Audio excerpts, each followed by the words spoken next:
Selamat sore, Pak Soyanto yang saya hormati dan teman-teman yang saya banggakan. Perkenalkan, nama saya Jovita Angela. Pada kesempatan hari ini, saya akan mencoba memaparkan mengenai artikel yang berjudul A Process Perspective on Organizational Failure, a Qualitative Meta-Analysis. Artikel ini ditulis oleh Stephanie Habersang, Jill Kuberling-Joss, Markus Rehlen, dan Christoph Seckler. Pertama, kalau boleh saya ambil key takeaways pada artikel ini, yaitu organizational failure, proses model, dan meta-analisis. Secara garis besar, artikel ini menceritakan tentang suatu kegagalan perusahaan dan menggunakan studi kualitatif. Pertama, mengenai rumusan masalah, yaitu satu ketidakjelasan pada model proses dalam menjelaskan keterkaitan dan mekanisme yang mendasari proses kegagalan organisasi seperti yang terungkap. Jadi di sini penelitian-penelitian sebelumnya kebanyakan menyorot kasus kecil atau hanya bersifat konseptual dan hanya bersifat deskriptif tanpa ada pendalaman mengenai mekanisme. Yang kedua, adanya perdebatan antara peneliti mengenai model proses yang mungkin sangat cocok untuk mengatasi dikotomi eksternal-internal. Yang ketiga, adanya batasan dalam generalisasi dan dukungan empiris dalam penelitian menggunakan model proses. Selanjutnya, mengenai teori mengenai kegagalan organisasi. Jadi, kegagalan organisasi secara umum dapat diakibatkan dari dua faktor, yaitu faktor internal dan faktor eksternal. Ada 5 teori yang diambil untuk dijadikan bahan pengayaan begitu, yaitu RBV teori, kontingensi teori, upper echelon teori, grouping teori, dan trait rigidity teori.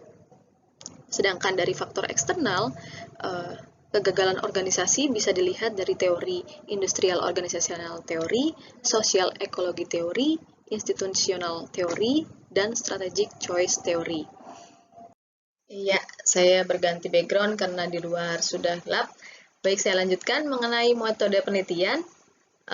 Artikel ini menggunakan kualitatif meta-analisis yang dirujuk pada penelitian Horn 2013 dan Raj et al. 2014. Desain penelitian untuk mensintesis data kualitatif primer dari case study. Nah, desain penelitian ini sangat cocok untuk mengembangkan model proses kegagalan organisasi. Setidaknya ada 3 alasan. Yang pertama, memberikan deskripsi empiris yang kaya dan kontekstual tentang dinamika setting tunggal di berbagai tingkat analisis. Yang kedua, memungkinkan kita untuk memastikan bukti empiris yang sebelumnya berbeda, tidak ada atau belum jelas mengenai proses kegagalan organisasi, dan pada akhirnya memberikan temuan yang lebih kuat, dapat digeneralisasikan, dan komprehensif. Dan menurut Horn 2013 dan Roach et al. 2014, ada potensi untuk menghasilkan teori baru dan juga dapat mengidentifikasi hubungan antara konsep-konsep yang ada dan yang selama ini belum diperhitungkan menurut Maxwell 2012. Selanjutnya mengenai teknik pengumpulan data, ada 3 langkah. Di sini peneliti mencari studi kasus yang relevan pada kegagalan organisasi dengan 3 langkah, mencari kata kunci, bisa dilihat isi Web of Knowledge, Case Center, dan Harvard Business School dengan kata kunci sebagai berikut. Nah, dari sini diperoleh 72 kasus. Masuk ke langkah kedua dengan meninjau daftar referensi artikel terkait kegagalan organisasi pada jurnal-jurnal yang dipublish. Nah, dari sini terdapat tambahan 27 kasus. Dan yang ketiga, dengan menggunakan pencarian data Google Scholar. Dari hasil tersebut didapat tambahan sebanyak 18 kasus. Jadi diperoleh pada langkah pertama diperoleh sebanyak 117. Nah, dari 117 ini dilakukan pemilihan kriteria. Ada 2 kriteria, yaitu sebagai berikut. Dan dari 117 ini akhirnya diambil sebanyak 43 kasus. Mengenai analisis data, yang pertama adalah proses deduktif. Mengidentifikasi teori dominan sebagai latar belakang interpretatif untuk analisis data seperti 9 teori yang telah dijelaskan sebelumnya. Ada internal, ada eksternal. Ini yang pertama.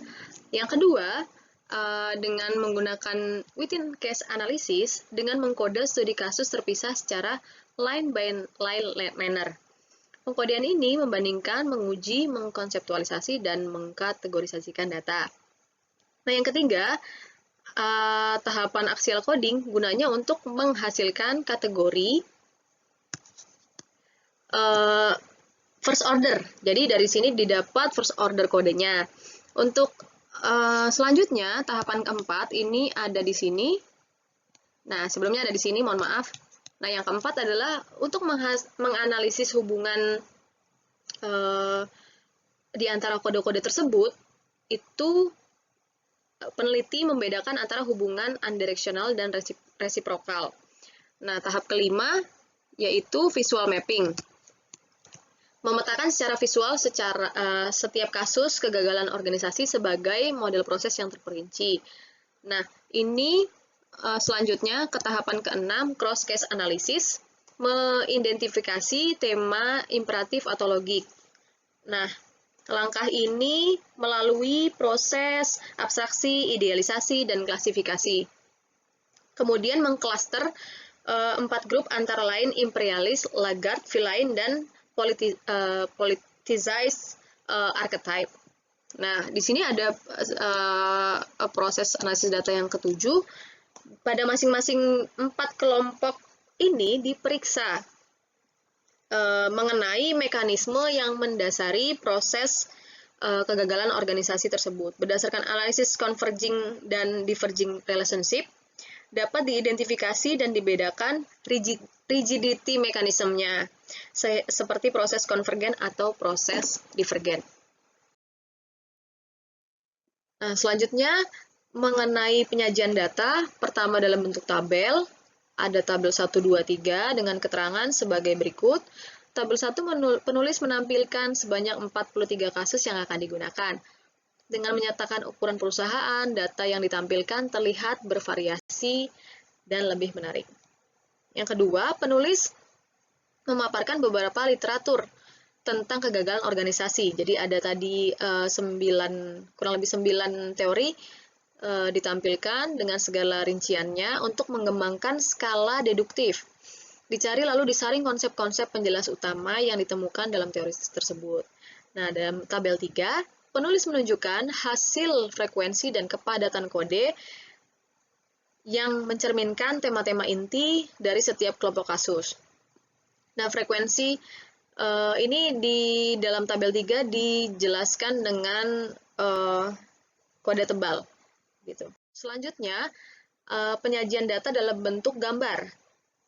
Ada 4 gambar, 4 dan lebih gambar, mohon maaf, ada banyak gambar. Ini yang saya tampilkan ada 4. Gambar pertama imperialis, adanya tingkat kepatuhan dari anggota organisasi kepada pemimpin, sehingga membuat perusahaan tidak fleksibel. Imbasnya ke lingkungan mikro perusahaan. Ujung dari konflik perebutan otoritas ini adalah kegagalan organisasi. Yang kedua, laggard. Identitas organisasi yang berbeda dapat menghambat organisasi untuk dapat beradaptasi dengan segala hambatan dan gangguan dari luar. Nah, mengubah lingkungan dengan menekan inovasi yang radikal. Organisasi berubah menjadi pengikut yang kaku dan ujungnya adalah kegagalan organisasi. Selanjutnya, gambar ketiga, itu villain. Didorong oleh tindakan manajer yang beresiko dan tidak bermoral, menciptakan budaya perusahaan yang terkontaminasi, konflik legitimasinya parah, dan akhirnya anggota perusahaan menilai kehilangan legitimasi mereka, dan akhirnya mengarah pada kegagalan organisasi. Yang keempat, politicized. Konflik pemangku kepentingan meningkat menjadi mikropolitik yang melibatkan kelompok-kelompok saingan dan kekuatan kontradiktif yang menjadi destruktif atau mengganggu, dan akhirnya mengarah pada kegagalan organisasi. Selanjutnya mengenai hasil penelitian. Penelitian ini ditujukan untuk melakukan penilaian serta pengamatan terhadap 43 kasus yang telah dipublish mengenai kegagalan perusahaan. Temuannya adalah proses yang bisa menjelaskan mengenai kegagalan perusahaan dalam 4 archetypical process model. Nah, 4 archetypical antara lain yang telah dijelaskan pada slide sebelumnya, yaitu imperialis, laggard, villain, dan politicized. Hasil penelitian juga menunjukkan bahwa masing-masing archetypical ini memiliki kekakuan atau rigidity dan mekanisme konflik dengan tipe dan urutan yang berbeda. Selanjutnya mengenai komentar saya terhadap artikel ini. Pertama, kelebihan penelitian mendorong literatur ke arah pemahaman yang lebih baik dan jelas tentang bagaimana kegagalan suatu organisasi dapat terjadi. Yang kedua, berhasil menjelaskan bagaimana setiap proses kegagalan didorong oleh pola kekakuan dan mekanisme konflik yang berbeda dari waktu ke waktu. Jadi ada peneliti atau penulis ini bisa menjelaskan bagaimana kegagalan organisasi ini didorong oleh kekakuan dan mekanisme konflik. Yang ketiga, dalam penelitian ini ditemukan bahwa bukan hanya kekakuan dan konflik saja yang bertanggung jawab atas kegagalan organisasi, tetapi sebaliknya yang penting adalah urutan interaksi spesifik antara subtipe. Kekurangan beserta saran penelitian selanjutnya. Yang pertama, metode digunakan hanya berfokus pada metode yang digunakan sebelumnya, yaitu Bunge tahun 1996. Yang kedua, sumber data yang dilakukan dengan 3 metode pencarian masih kurang relevan. Sarannya, ke depan akan lebih mendalam jika pencarian yang dilakukan langsung pada beberapa perusahaan yang mengalami kegagalan organisasi. Yang ketiga, penelitian hanya berfokus pada hasil penelitian sesuai dengan tujuannya. Ini maksudnya adalah mungkin kurang multidisiplin begitu. Jadi akan lebih baik sarannya untuk menyertakan juga ilmu disiplin yang lain. Oke, sekian yang bisa saya sampaikan. Terima kasih atas perhatiannya. Kurang-kurangnya saya mohon maaf. Semoga dimanapun kita semua berada, kita semua diberikan kesehatan oleh Yang Maha Kuasa. Terima kasih.